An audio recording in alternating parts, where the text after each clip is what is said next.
Okay, I guess.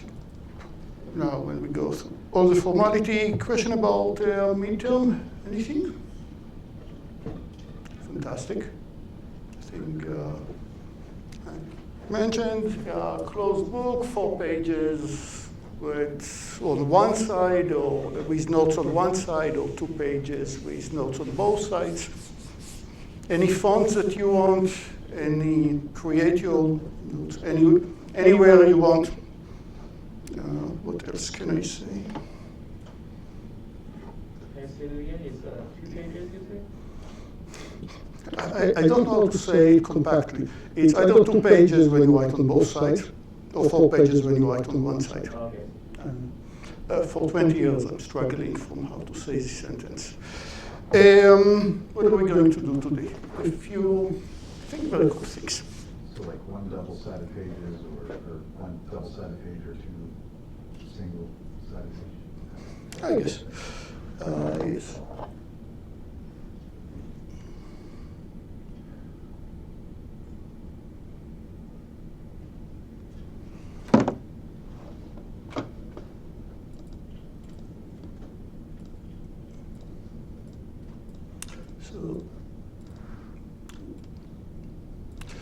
I want to speak about one of the questions from the homework, when I find the markers.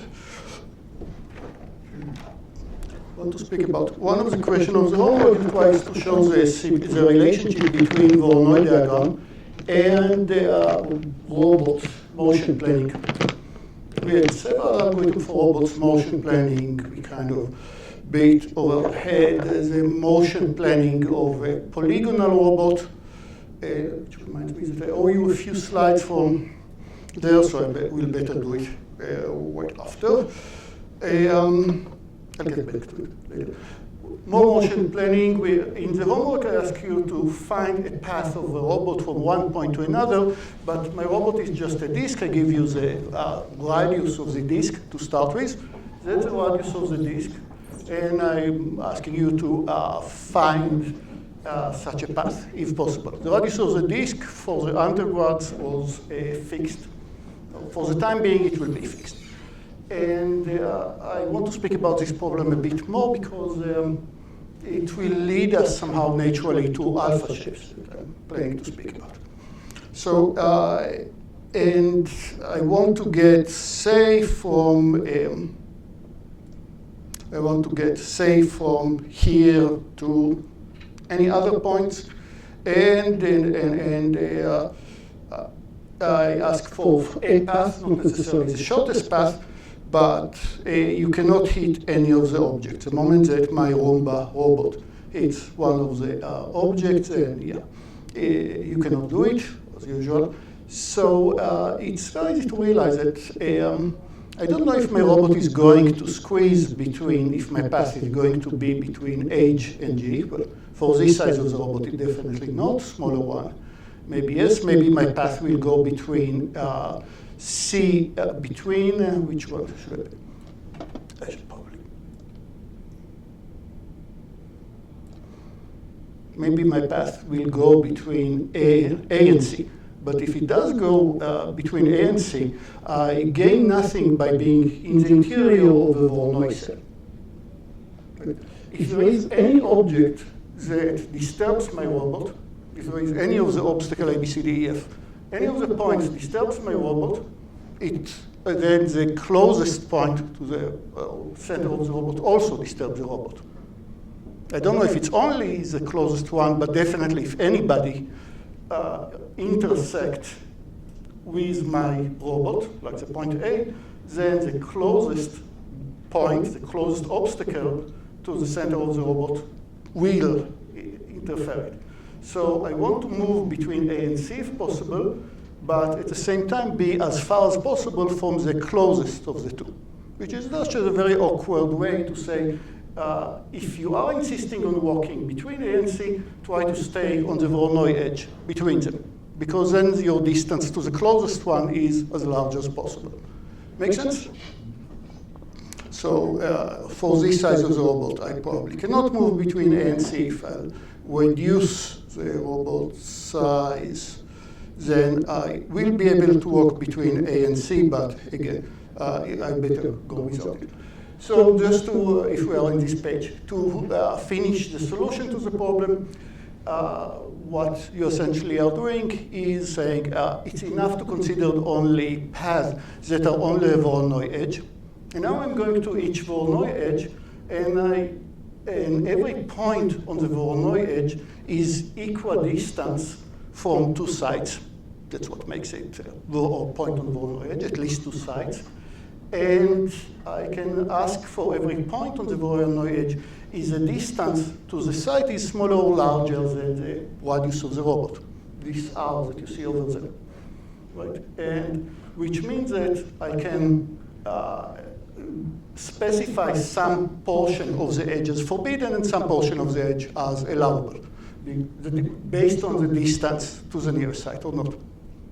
Everybody is good? So I mark on every edge allowable or not allowable. Hopefully I have enough many vertices that stays alive as allowable. The vertices, some vertices of the Voronoi diagram. And now my problem just becomes connectivity question. Either any path that consists of only walking along Voronoi edges from your source to destination, and you're only staying not only on Voronoi edges, but on the allowable region of the Voronoi edge. Again, how do I decide if a point over here is allowable or not? I just ask what's the distance to the nearest obstacle, which I know because I know which edge it is. So what are the faces that it bounds? So what's my distance to them? That's for some arbitrary point. I know what's the distance to the nearest side. And I ask, is it smaller or larger than the distance of the robot? Of course, I don't run a loop that check infinitely many points. Instead, I just ask at which, along the edge, at some point, maybe I will become too close to the obstacle. Right? Let's take a bit larger robot, then somehow this portion of the edge is still allowable. And as I'm moving along this edge, that's the last moment that is allowable. So I put, so the allowable region, allowable portion of this edge is only this part. And that's it. And that's how you are solving this problem if you just ask for connectivity. Did anybody solve how can I find the maximum robot that goes, that you can squeeze from the source to the destination? I think for that one it was bonus. Yeah. Didn't you look for like the minimum distance along your path, or between the points and the Voronoi edge? The length of the path itself doesn't help me much. Not the length of the path, but the minimum distance. The bottleneck along this path, find a path that has a maximum bottleneck. Well, the bottleneck would be what is a path that's still, what is the squeezest point along the path, a point at which you are as close as possible to this edge. And by the way, it will be relevant for, it will be relevant very soon for the alpha shape. Notice that the minimum along the edge is not necessarily along the segment between them. It could, but it could not. You remember from Voronoi diagram that sometimes we have a Voronoi edge. Here are 2 points, Pi, Pj. There is a Delannoy edge between them, meaning that the Voronoi faces are neighboring, but the segment between them possibly is cross the Voronoi edge that separates them, but sometimes not. Sometimes we will have another point, Pk, over here, and another data point. Then our Voronoi diagram might be looking like this. And the segment between them does not cross. Remember how do we check if an edge is a Delannoy edge or not? We check either any circle, any empty circle. You're asking are Pi and Pj are defined for Delannoy edge or not? Answer, if it is, then there must be at least one empty circle that go through this pair of points. But this empty circle doesn't need to be the one that uses this point as a diameter. To be an Delanoy edge, it doesn't mean that Pi and Pj, the empty circle that they define, uses Pi and Pj as a diameter. It's possible that this is my empty circle and here is its center. You had other types of graphs that I asked about. Homework 3 that ask, show me only the edges that are connected that have empty circle where these points are the diameter of the circle. There are the two furthest points, and the empty circle is uniquely defined, only one that is checked. And you had in the homework to check that this is indeed a sub-graph of the Delanoy graph. But every edge of this other graph that uses this pair of points as a diameter, every edge among it obviously has an empty circle, so it must be a Delanoy edge, but it's not the other way around. And by the way, why this graph was helpful for, say, communication problem, another question from homework 3, is that I'm asking, is the distance from Pi to Pk square, is this distance square plus this distance square is smaller or larger than this distance square? A, B, C is A square plus B square larger, equal, or smaller than C square. When will it be, what should Pk do to satisfy with equality? It needs to be, exactly on this circle, the circle that is defined by Pi and Pj. Why is this relevant for communication? Because the standard assumption about transmissions or between antennas in the plane is that the power intensity decreases with the distance squared. Power intensity decreases as a power squared. So if you require, you're asking what is a path that requires a minimum energy, then you definitely will not send data from Pi. Let's highlight it. I'm debating, should Pi transmit information directly to Pj, or should it use Pk as a relay? Should Pi transmit directly into Pj, or should it use Pk as a relay? Pi will transmit to Pj. It still transmits co-circular, completely we assume circular symmetric antennas.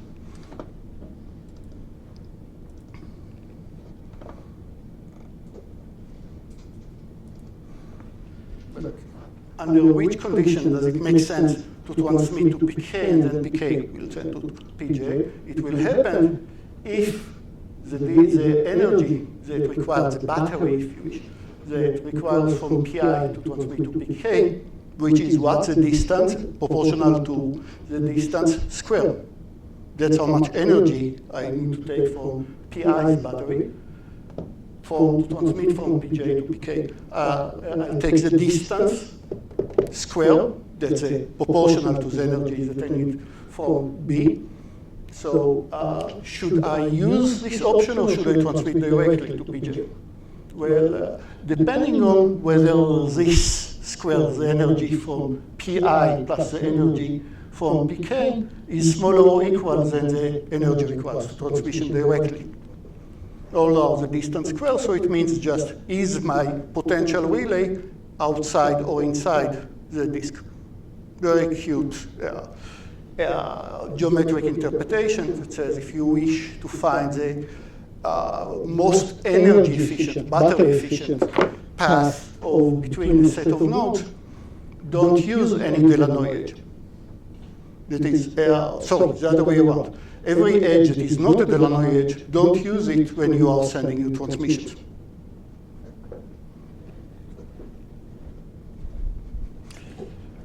Back to our robot, the point about walking on the Delanoy edge and how do I specify the allowable or not allowable is clear. Now, I need to indeed find the bottleneck over the edge, but I need to stay at the same time ask, is there still a path from Pi to Bj or not? And there is various ways to solve it. You can do kind of Dijkstra algorithm among the edges, but instead of minimizing the distance, you're going to minimize the bottleneck. You can find minimum spanning tree. You can do binary search about the radius of the robot. You can do kind of binary search among the radius of the robot. One is too large. How do I know that it's too large? Because I did not find a path on the Delanoy edge. On the Voronoi diagram, I did not find a path that R is too large. If R is small enough, I do find a path, and now it becomes a connectivity. What will be the last moment that I do find a path? There's several different solutions to this problem. They are all cool direction from the cool application of this little problem. Okay. Hopefully this is clear. Okay, let's talk about so plan for today. I owe you one slide from the motion planning. So I owe one slide of motion planning.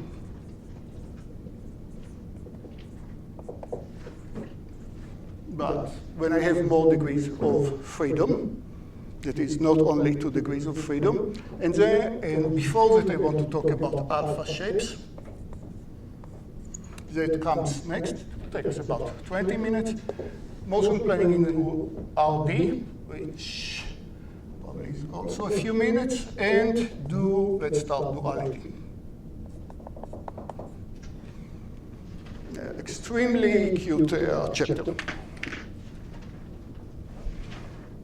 And before that, any question about Tuesday? We finished Tuesday meeting by discussing, and the last thing that we discussed on Tuesday was n square log n algorithm for computing visibility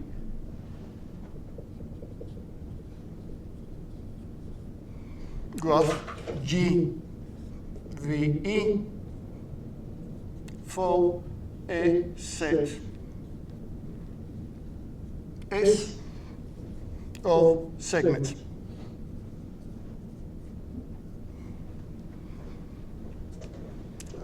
Wait for this annoying animation. Let's play a bit with the visibility graph. So the definition of the visibility graph was, here is one segment, S1, another segment, S2,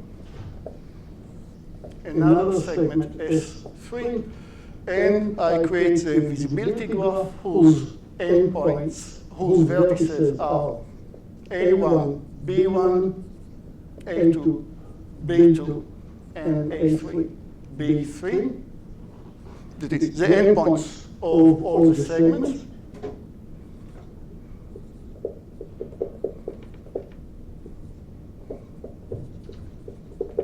Endpoints of segments.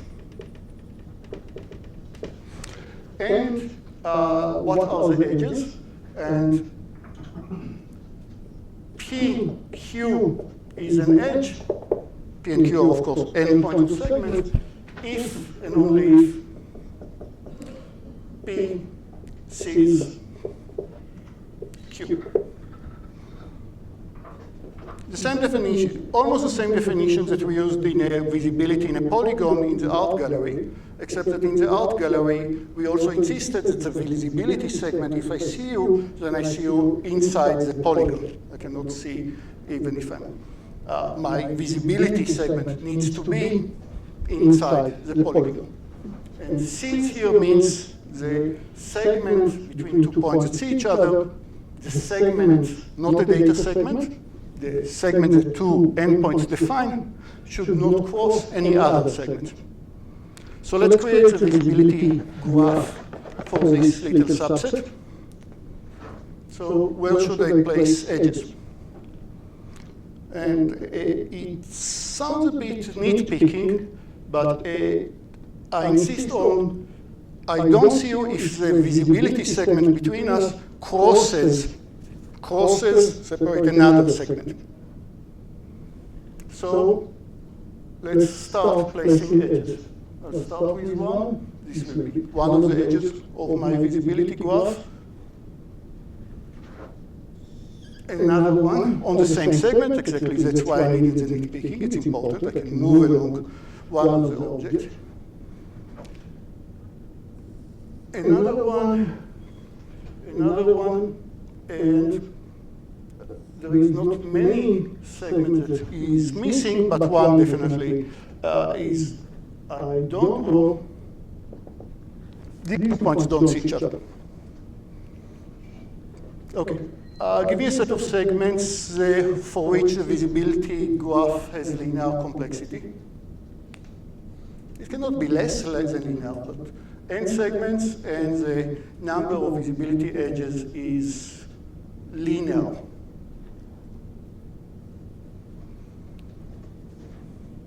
I need volunteers.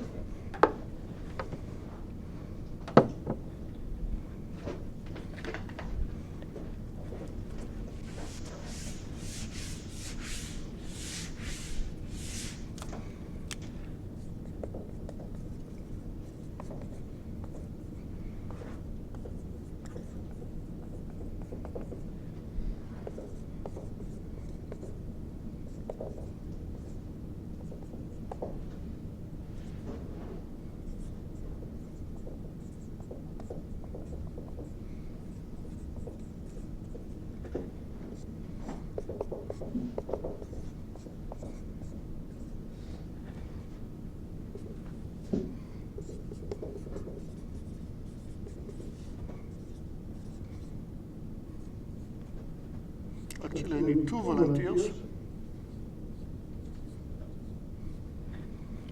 One for the minimum when the visibility graph is as small as possible, of course, for arbitrary n, and one for when the visibility graph is as rich as possible. Question? Yeah? Question. For example, if we have 2 parallel segments, three parallel segments, and each of them have the same height, do you consider the, like, for example, A, B, and C?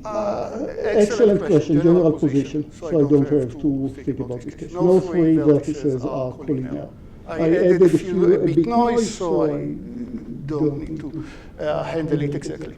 In terms of motion planning, why did the visibility graph came from? Because we saw that if I put a rope anywhere between objects in this room and try to pull the rope as taut as possible, it will start to getting straightened, and it will be a straight segment between 2 of the visibility graph, 2 vertices of the visibility graph. That is, the shortest path is just a line across visibility graph. And there are plenty of works that ask here, but what if you have inertia and there is a minimum radius of terms that you can allow before you start getting into issues? It's an extremely heavily beaten question. All the variants, but right now, let's assume that the visibility graph is exactly what I need. So I need 2 volunteers to draw the 2 examples.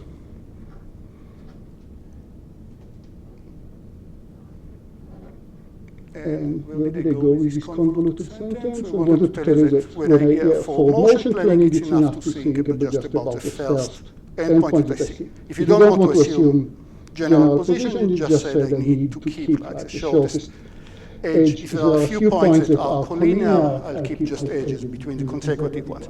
Yes, sir?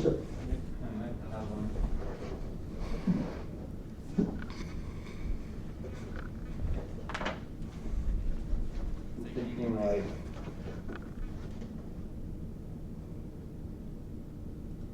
lines that kind of go like this and like follow exactly. Can you draw the quadratic? It's important. Each one like fully blocks the visibility. Excellent. Exactly, and it's exactly the proof that these 2 endpoints, this problem is strictly convex. I mean, every segment, except of the endpoints, is fully inside, fully above this parabola, which means that this point and this point, look at the segment between them, it must cross the segment in between. And that's an excellent example, and of course you can draw as many horizontal segments as you want. Just put the endpoint inside this parabola. Volunteer for the other question? Different volunteer?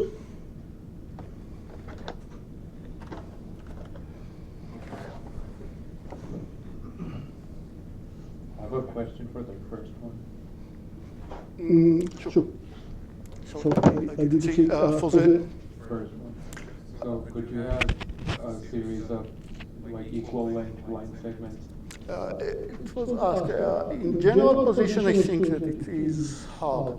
I don't think it happens in general position if I don't have three endpoints collinear. All right. Yeah. Why not? We can put as many segments that are on the boundary of a convex object, none occluded any other ones. Perfect.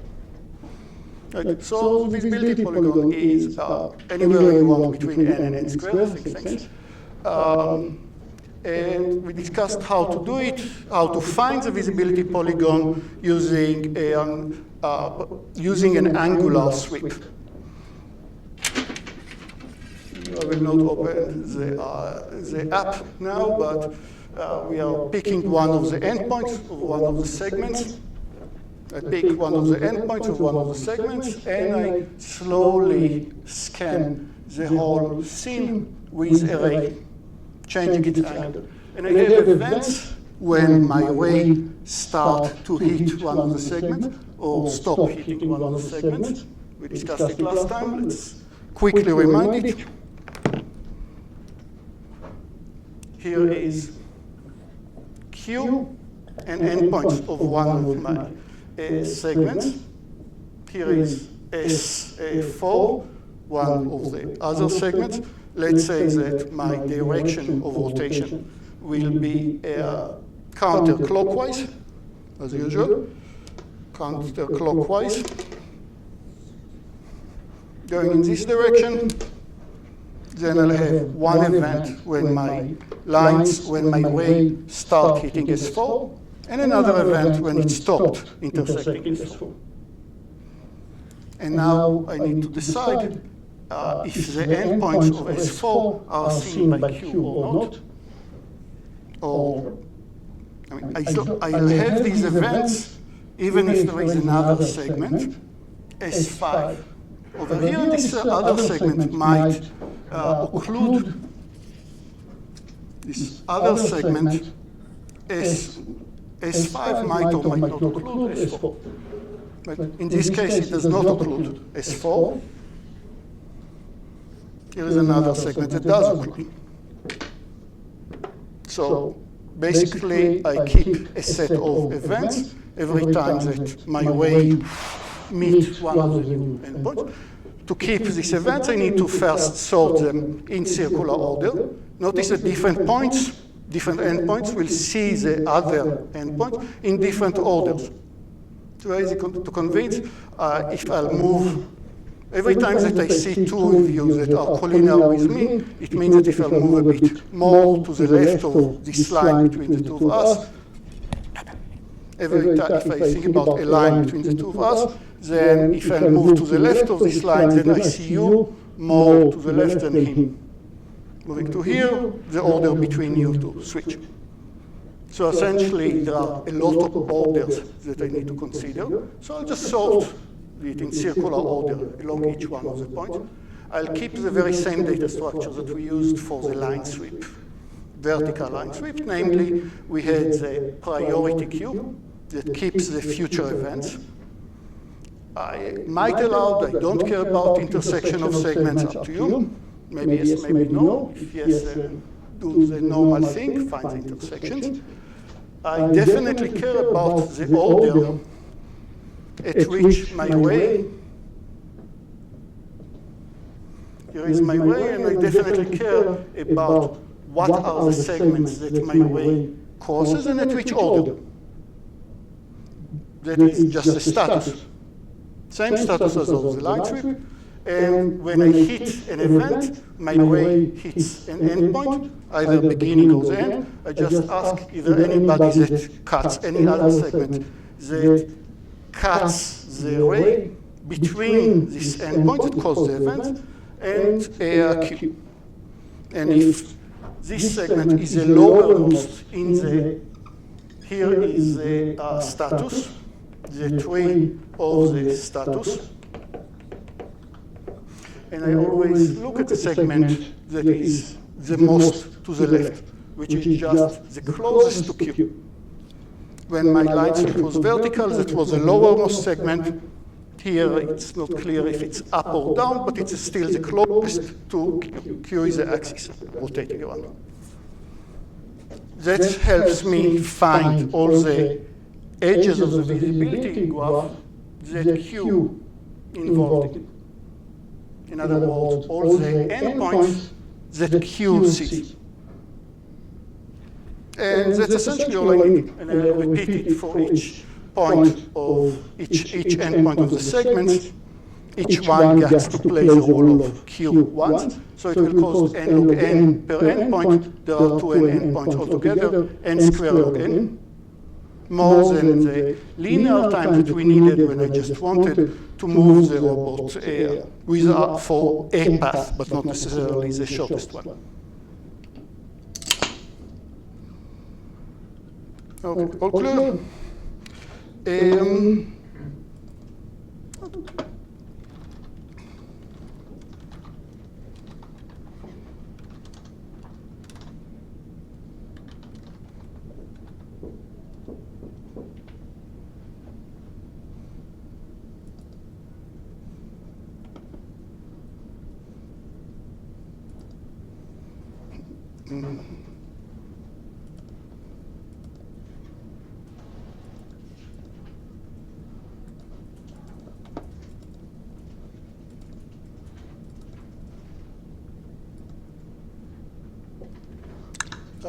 Move the GeoGebra from the Zoom. Let me play with this.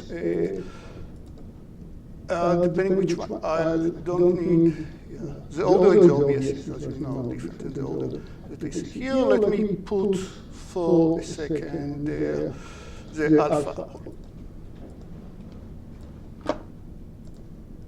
And I think that this one I.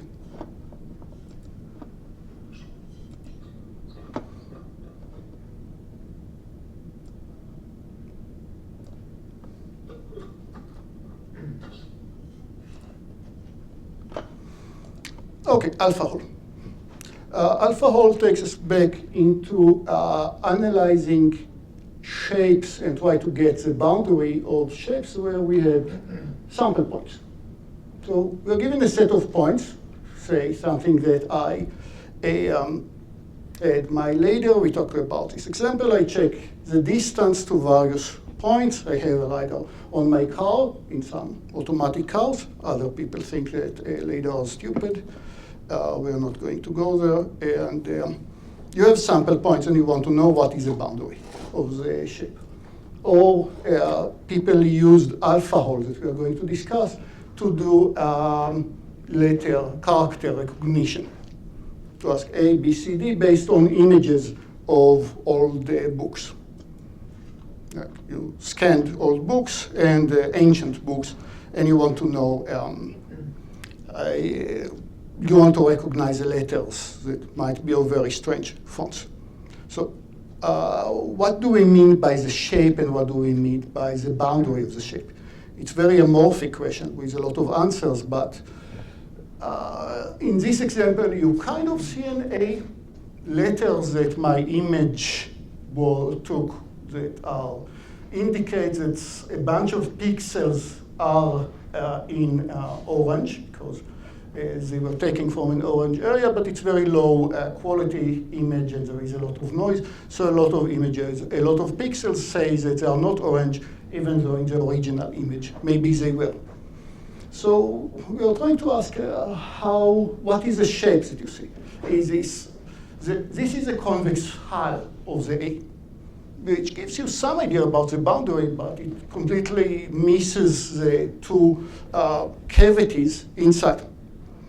So convex hull will be an inspiration for alpha hull. Alpha hull are an extension of convex hull. So let's think about convex hull in another way. I have S as an input set of data points. And what is a convex hull? I'll place W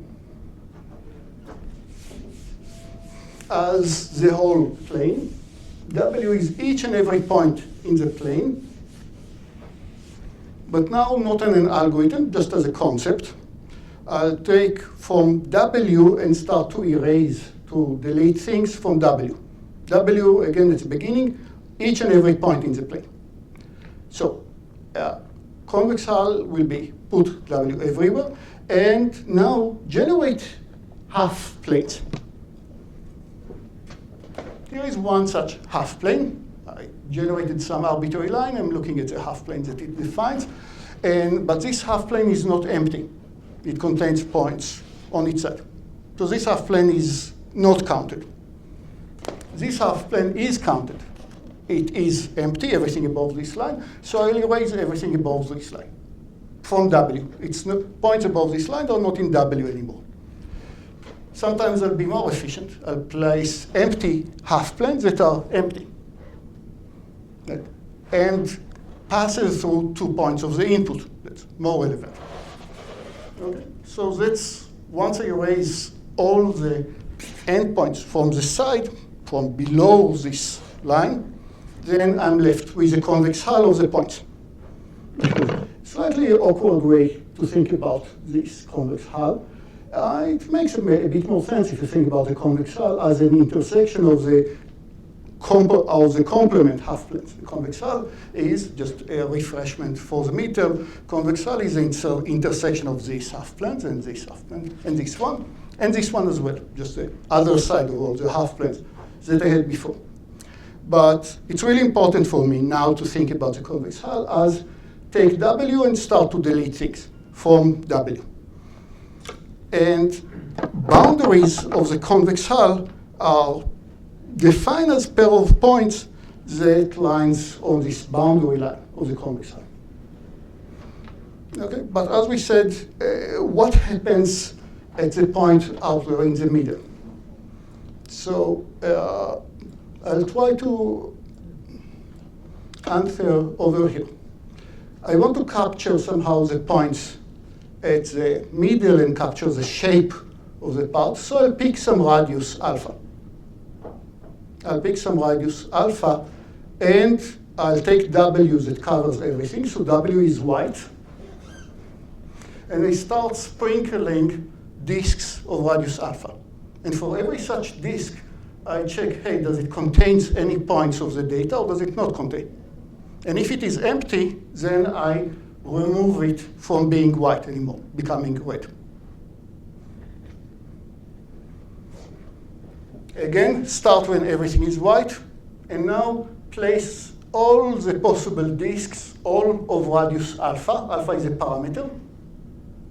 And if the disk that you put is empty of any data points, then you draw this disk as well. Otherwise, you leave this disk empty. So the set W that I delete, the set of W is just all the white points, and once I remove it from W, it becomes red.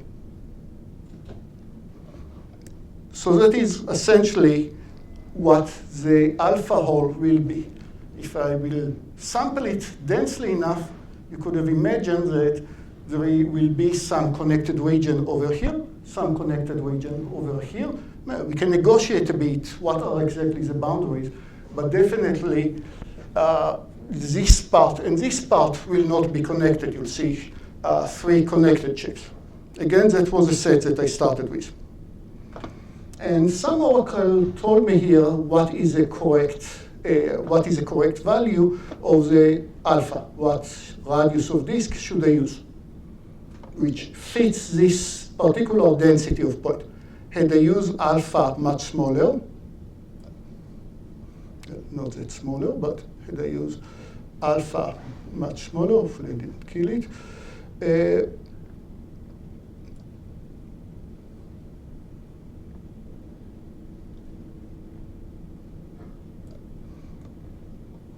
Use alpha much smaller, then now alpha the disk might sneak between the data points. What would I get if I use alpha as infinity? Huge disks, enormous disks. So remember, I remove, well, you don't see it in this applet, I didn't plan for it, but you remove from white every empty red disk that you find. But the values of all the disks are the same. It's alpha, that's a parameter. So let's replace these disks with really large disks. What am I left with? Notice that these large disks completely misses being empty inside the shape. They're only empty if they are far away from the shape. So what will you get if you think about the boundary of enormously large disks? What does a disk becomes in infinity? It has a name. Increase the values of a disk more and more and more. Well, infinity wouldn't have a disk at all, because it would always include it. There will be mathematicians that will argue with you, but including me actually, I'll claim that when you're going to infinity, it just becomes a half plane. Half plane, well, it's, it could be a matter of semantic, but yes, so let's think about it. If I'll increase my disk to be infinitely large, I'm actually using the same process just with half planes, empty half planes. Take W, the white region, and erase all the half planes that are empty. And if I take alpha to be extremely small, then what do? Everything that is not a data point, now I'm using a really, really tiny disk, and everything that is not a data point is suspicious. And so looking at the circle with the radius being infinity is like the reverse of zooming in on the circle until you basically have the edge of the circles. Exactly.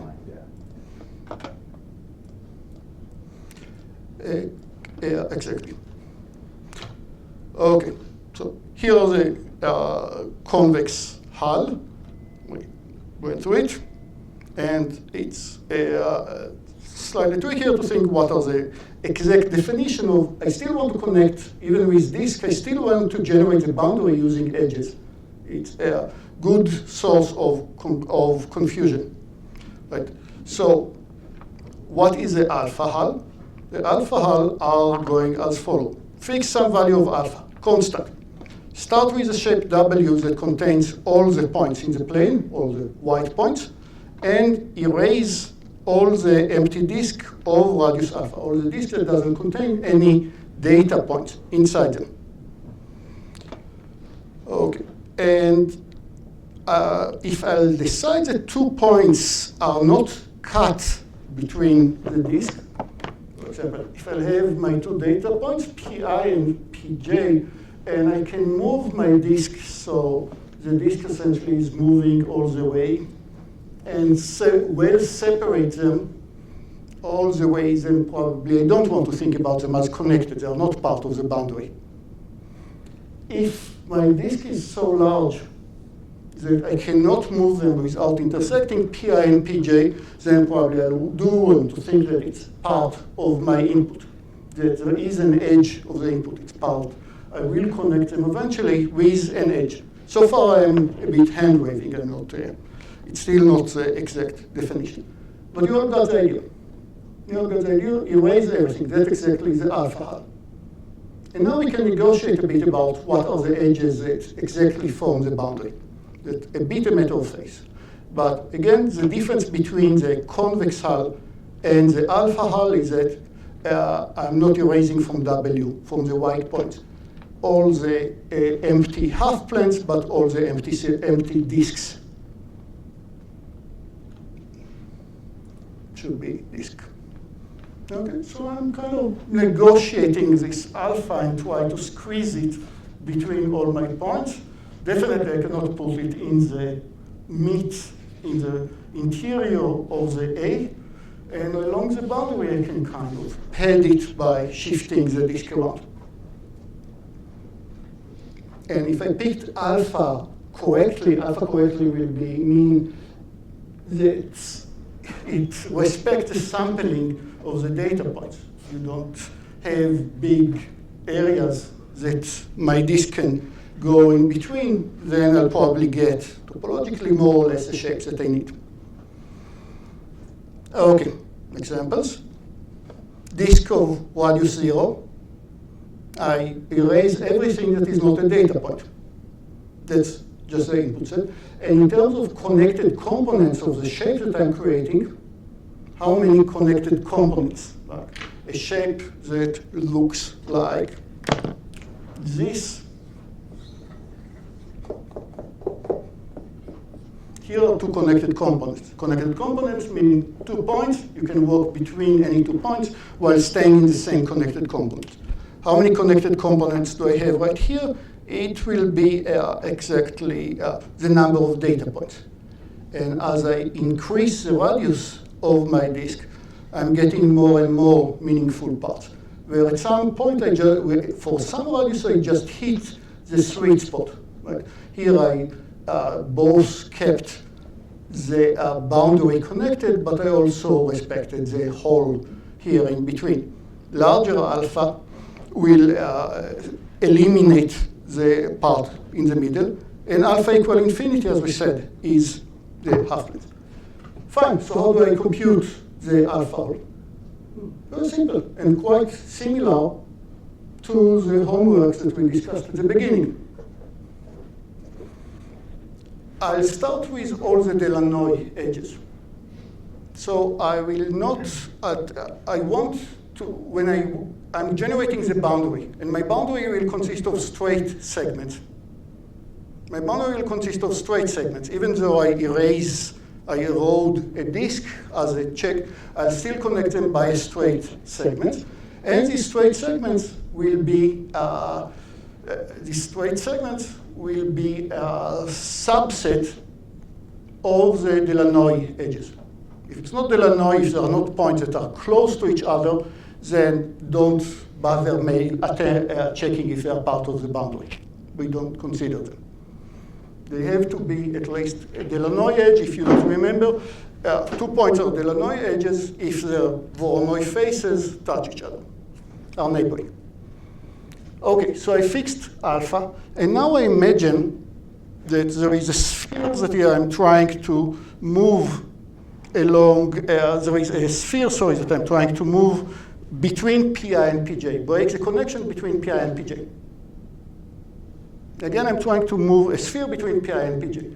If I can move this sphere, all of radius alpha, what's my best strategy? Where should I move the sphere?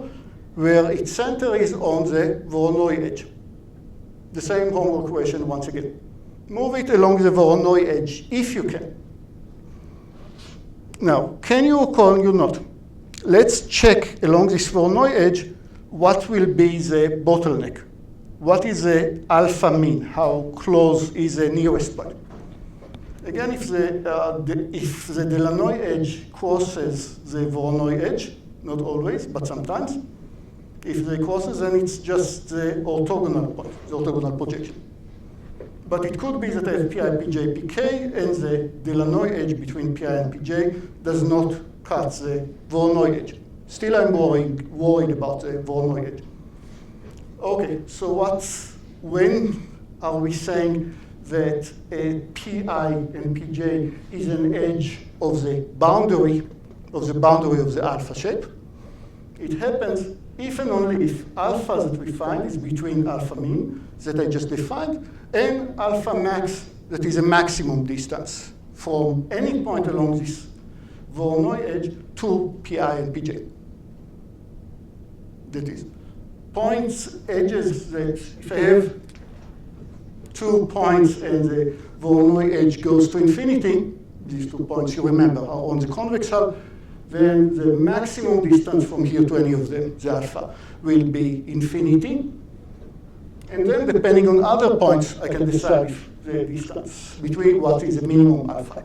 Possibly, I don't want to connect them as part of the boundary because I have so many other data points in between that the other data points will be part of the boundary, not these segments. Remember the algorithm of Amenta-Bern to create the crust. Amenta-Epstein-Bern. Okay, and that is essentially the algorithm.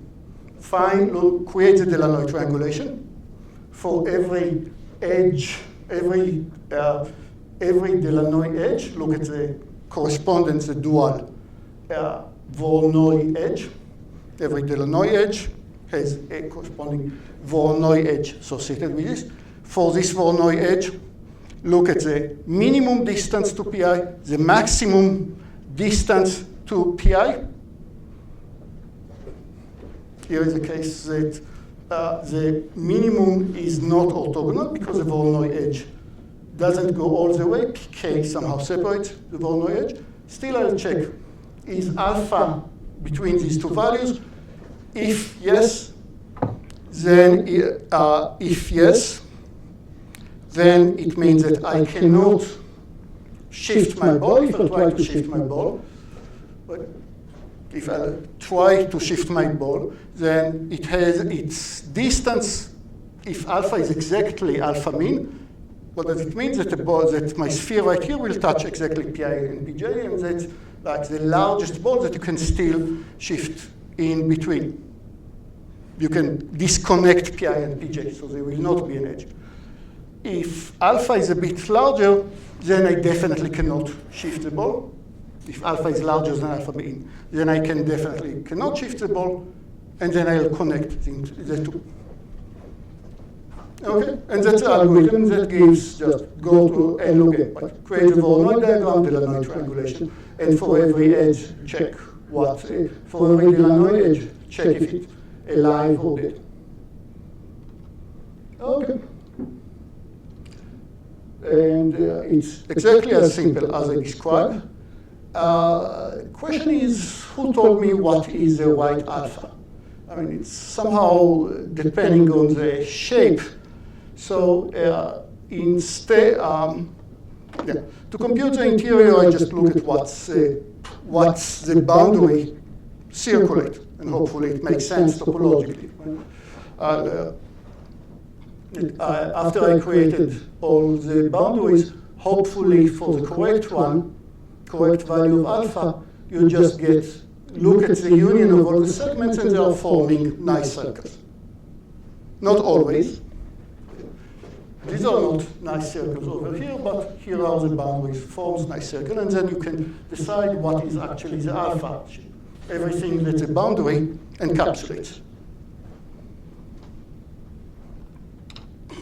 Okay, discuss it, discuss what is the interior, and just filter anything else. There's a few variants here about how to use.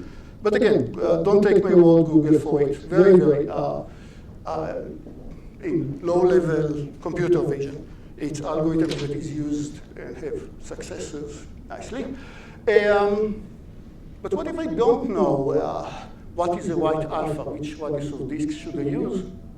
And I don't want to do it experimentally. Actually, there is a lot of data that I can get by asking, as I'm changing alpha, there are topological changes. Right? Let's go back to this example. As I'm changing alpha, there are topological agents. Here, there is a lot of connected components, basically a connected component for every data point. Here I have still a lot of them disconnected. Now they start to get glued to each other as alpha becomes larger and larger, and now they start to form geometric shapes that I can ask how many holes, how many components the complement has, how many holes it creates. And as alpha becomes larger and larger, you're getting closer and closer into the hole in the middle. Vanishes, and another hole vanishes, and eventually you're left with just a convex hull. So why don't you, so there is a lot to study about the shape by just looking at all the changes and ask how many changes do I have, looking at all the spectrum of alpha. So that's just a shape spectrum. Keeps all of them all together, which is just store for every edge, and then ask how does things change? What are the topological change where holes disappear or components merge with each other? And these are like important events. Okay, so it will help you classify. So where it's going is, for example, help you classify the shape as what is the first hole that disappear, or how the trace of holes, who merges with whom. And it's very resilient to noise, and that's in a sense just an introduction to computational topology. That's a very good way to think about topological analysis of data. It became topological analysis of data become a huge thing. It asks not exactly what is a geometric input, not exactly where each point exists or how, which is very sensitive to noise, but as I'm changing alpha, what are the major changes of the data in terms of merging of components or separating of components? That is much more robust than looking at individual point and ask, hey, is this a noisy point or is this, you get it. Okay, let's start with, if there are no questions about this, and what my option? Motion planning, yeah. The one slide that I owe you about a higher dimension, just to drop a couple of buzzwords. Our robot did not move. Why do I still see the alpha? Sorry, babysit the.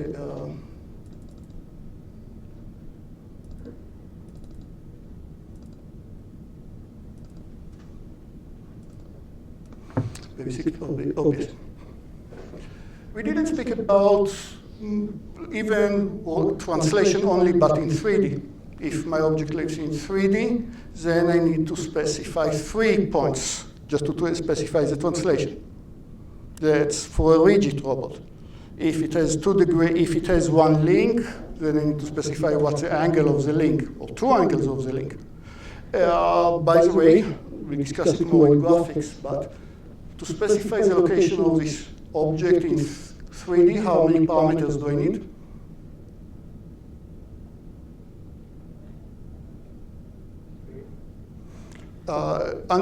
I can do various, the whole. Are you talking scale, rotation, and translation? I don't scale it, but I tell you where it lies in 3D. So like translation. Translations, but now I need to rotate it in how many directions.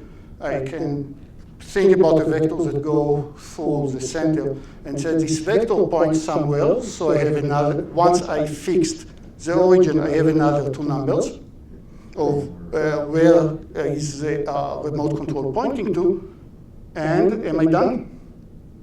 So we are in 5 degrees so far. Tell me where the corner is, and tell me to where the other side point. Direction in 3D is 2 parameters. Yes, what did I forget? You need 3 rotational things because it rotates on through the 3 axes. No. You have 3 parameters. I told you where the remote is pointing to, but then I have yet another one that is going across the object. Like in terms of camera parameters in graphics, it would say where is the camera, 3 numbers, what does it pointing toward, another parameter, and where is the up vector, which gives you another direction of the camera when I rotate it. So 6 degrees in general. Various ingenious tricks to how to manipulate them in general, and we're already in 6 dimensions for arbitrary robot. And now if the robot has links or long arm robots or more than 1 robot, it's actually 2, 3 swarms of robots. We are going up and up in the dimensions. And don't confuse, the dimensions are not the number of objects. N will be the number of obstacles, objects. D will be how many degrees of freedom do I have. And in this case, and actually almost in every example that I know, there is a curse of dimensionality. It's a common term. Curse of dimensionality will say that almost any algorithm that depends on the dimension is exponential in the dimension. Somebody remembers what was the running time of the incremental linear programming in D dimensions? Linear programming is the expected running time in D dimensions, if somebody remembers. Well, it's still linear in any dimension. Even more than exponential. Linear in any dimension, but useful only in low dimension, because otherwise the d factorial kills you. So in any dimension, in almost always, something is exponential in the dimension. If I'll try to create a free space directly, that will be the running time. So what? People don't solve problems that involve complicated robots. They do, and here is the beginning of an algorithm that starts to be useful. That is very, very common.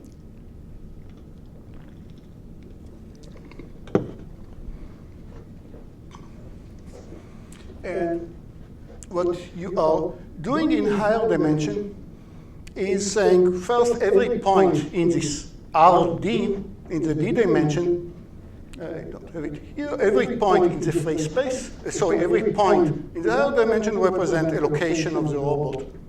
Location plus position plus. Again, multi-arm robots, what is the angle across every arm, every leg? So every point specifies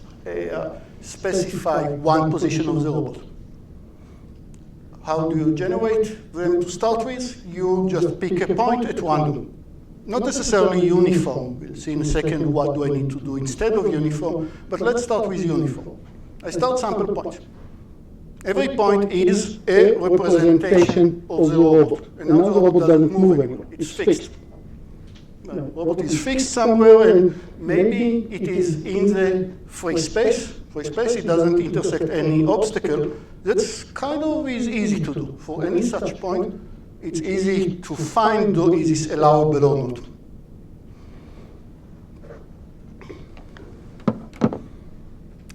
What do I do next? I am checking for each position, is this free? And if yes, then I create a node of my graph. And now I'll say, maybe my specification of the shortest path or a path are not extremely specific, and I have some freedom to wiggle it around. Hopefully, I don't have too many narrow corridors that are specifying exactly without any room for errors. So our next step will be take any pair of positions, filter it a bit, but to start with, turn any pair of position. Remember, in 2 dimensions, you don't need all of this structure. You need to do it when the number of degrees goes higher. So take every pair of direction and say, this is one position, and this corresponds to my robot. My remote will be my robot, specify in this location. This other point specifies the robot be over here. And maybe along the way also rotate it. Okay, so I have this position and this position. That would be one point here, that would be another point here. And now I'm asking if I'm moving along the edge linearly, only linearly, I'm not going to wiggle the moving along the edge. If I move along the edge linearly or not, am I hitting any obstacle or not? So again, if I didn't hit any obstacle along the linear movement from here to here, I'll connect them by an edge. And essentially, that's an extremely useful tool, even in higher dimensions. Because now you just check connectivity across this graph. But you also see the issue with narrow passages. That maybe across this passage, there is a very specific movement that it's hard to capture it this way. That's why I said that the sampling process is not necessarily uniform. I started from generating the process. And then I noticed that there is I still didn't get connectivity, but maybe I want to sample more data points around the corners of my obstacle. around some critical points. So the probabilistic roadmaps that came from Stanford is extremely useful in papers that used it to handle protein docking, like in drug design. You want to ask a drug that will try and hit a protein directly, and the protein consists of rigid parts that can move with respect to each other. And people were playing with this for 50 degrees of freedom, 50 links that can wiggle and still solve protein docking very efficiently. So extremely strong technique. Okay. Should we start duality for 6 minutes? Sure.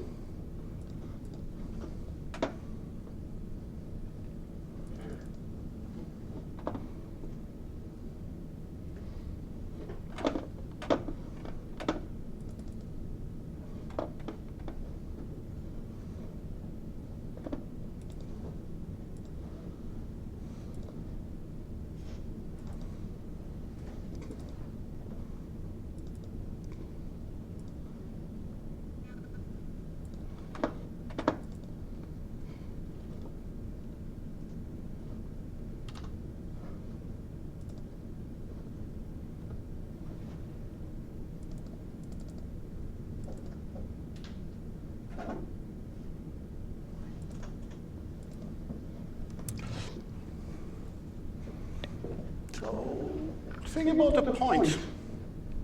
Think about a point, Pi, and P has its x coordinate and its y coordinate.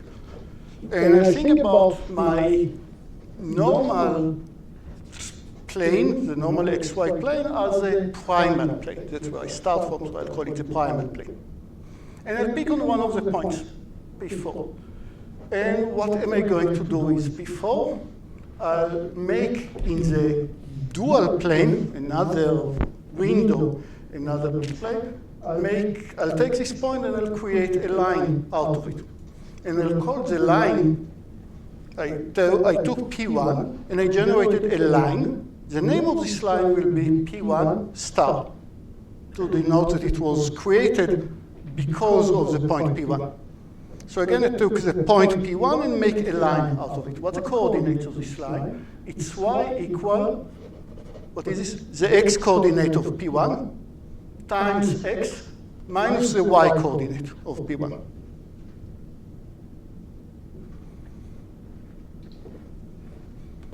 Why is this good? Unclear at this point. What am I doing? Why do I do it? Unclear, but every such point, I'll generate a line. P1 will generate, the point P1 will generate a line P1 star. P4 will generate a line P4 star. And you'll already see some interesting relationship between P1 and P4 and what happened in the dual. So these 2 points have the same x coordinate. The x coordinate of these 2 points, they are one above the other.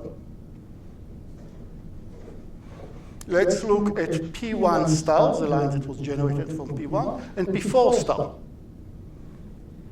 We said that P1 and P4 have the same x coordinate. Px is the same for these 2 lines, which means that the slope of both of them is the same. If the points were vertical, then the slope of the line that they create are the same. They are only different in the minus py, the constant parameter. Just move the line up and down. Now, I'm not done creating damage by picking only at points. I also want to pick at lines that lives in the primal plane. Here is one line that lives in the primal plane. Its name is L, by the way. This is L, and I will write L in the normal term, L equal mx plus b.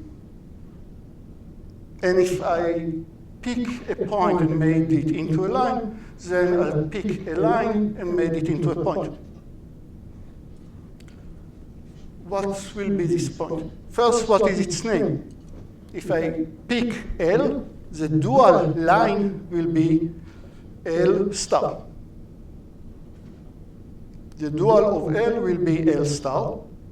If I started, the star will means that I'm taking something and making it in the dual. And what is the formula of this point, or what the coordinates of this point? Well, I first insisted on writing this line as mx plus b, meaning that I'm not doing this trick for vertical line. Vertical line I cannot write in this way, so I don't even try. But every non-vertical line you can write as L equal mx plus b. Vertical line just means that m is infinity. That's why I can. But otherwise, I can write it in this way. So I take m and b as two numbers, and I'll dualize it into the point whose x coordinate is m, and whose y coordinate is minus b. Okay. And now there is a few interesting relationship. Okay, that's a formula. That's how I'm doing the dualizing. One of the way to do the dualizing, and let's see a few interesting things. As we said, don't worry about vertical line. Now, look at L and look at the point P1. Look at the point P1, which happens to be on L. P1 in the primal is going to transform into the line P1 star, the dual of the point P1. The line L moved to a point L star. P1 was on the line, so now the line P1 star is on the point. That just, you can validate by just putting the equation. It's just, well, if it was equal before, it's still equal. If the point was on the line, the dual of the line contains the dual of the point. So that's kind of cool. Here are a few points, actually, P1, P2, P3, that are all going, all are on the same line L star. On the same line L. What does it mean about the dual? Well, this point needs to be, since P1 is on L, then the line P1 star, contains a point L star. But P2 is also on this line, so P2 star must go through the same point, the dual of the point. Okay, and so on. So if I have a few points that are collinear, in the dual, they will become a few points that are a few lines that intersect at a point. Now, if a point is above the line, then the dual is also above, keeps the same direction. If one is above the other, then they'll be above the other in the dual. It should be reversed, though. In this transformation, no. That's why I switch the sign. That's why it's a minus. In this case, it depends if I take the minus or the plus. OK. Now, let's think about a few points in a convex combination. A few points that I draw in convex direction. I need exactly 30 seconds. Here are P1, P2, and the line that goes through P1 and P2 has the remaining points on the same side. What will happen to P1 and P2 to this line, L1 in the dual? L1 in the dual will become a point. What is P1? P1 will define a line. Not too hard to think since these points are in convex combination, what happens to them in the dual? They are creating the upper envelope, the intersection of half planes. You want to know what is the feasible region of the linear programming? Take all these half planes, convert them into the primal. Will be more. I'll give you more details. We'll get back to it, but I want to compute the intersection of the half planes. One of the possible algorithms, instead of divide and conquer, or instead of another algorithm that I gave you in the homework, take all the lines, look at the points that are there dual, and compute their convex hull. So the convex hull and the intersection of half planes are dual to each other, and that's why if you have an algorithm for compute one, you can compute the other. That's one of the many applications of duality. I'll show you a few others. On Tuesday, we'll spend 10 minutes on it and then review for the midterm. So if you have any questions to send me or specific points that you want me to explain, I'll be very happy to. And I'll be available on Sunday, probably, and Friday, tomorrow. So yeah, we'll have plenty of opportunities.